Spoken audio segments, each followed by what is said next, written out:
people are ready to receive the truth.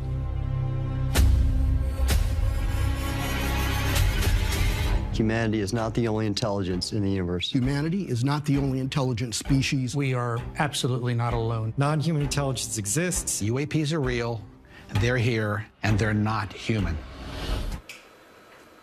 All right, welcome back to ABC News Live Weekend. That was a clip of a new documentary that's exploring what it calls an 80-year-old cover-up of non-human intelligent life by the U.S. government.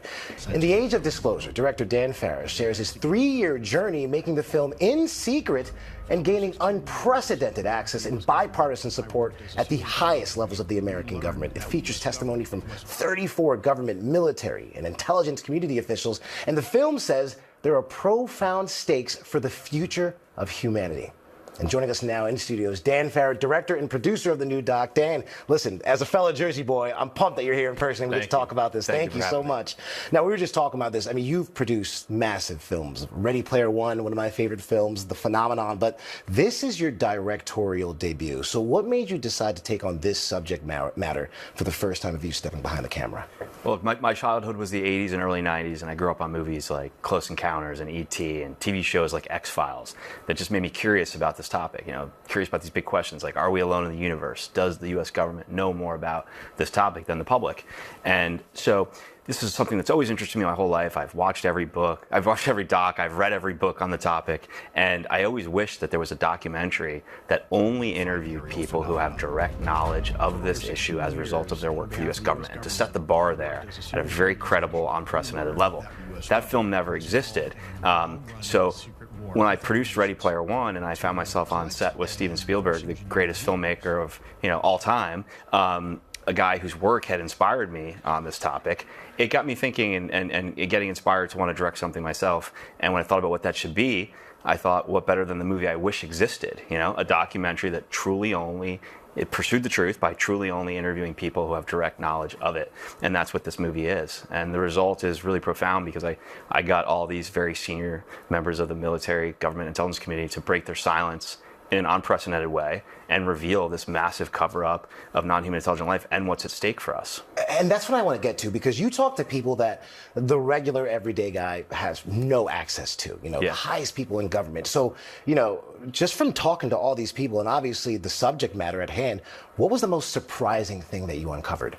Well, first off, before even getting to the reveals, what was surprising was how bipartisan this is. Leaders in both parties think this is the most significant issue of our time. I interviewed Marco Rubio on the same day that I interviewed Senator Gillibrand from New York. And a lot of the people I interviewed are completely ideologically opposed to each other. They have different political beliefs. However, they're completely aligned on this, right? So that was an eye-opening reality I learned pretty quick. In terms of what they reveal, the U.S. is in a high-stakes, deeply hidden secret Cold War race with adversarial nations to reverse engineer technology of non-human origin. And the people in my film refer to this as the Manhattan Project on steroids. The stakes couldn't be higher. And since we know the intentions of adversaries like China aren't great, it's a really concerning situation. Now, we've seen reaction, obviously, from these lawmakers, but we've also seen the current Trump administration take big steps in other issues, releasing the files about Dr. Martin Luther King Jr., obviously releasing the files about JFK. Do you expect some kind of massive response or revelation from the White House from this? I do. And look, one of the big reveals in the film is one of the most senior intelligence officials I interviewed revealed that the Trump administration, in his first administration, contemplated going public with the base facts that he had learned, which are the simple base fact that we're not alone in the universe. And he was contemplating stepping to the microphone during his first administration to say that. A big scene in the documentary is the senior intelligence official, Jay Stratton, revealing that Secretary Mnuchin asked him for a classified briefing on this. And when Jay asked, why do you want a briefing? He said, I need to be prepared to understand what the economic repercussions would be if the president stepped to the mic and told the world we are not alone.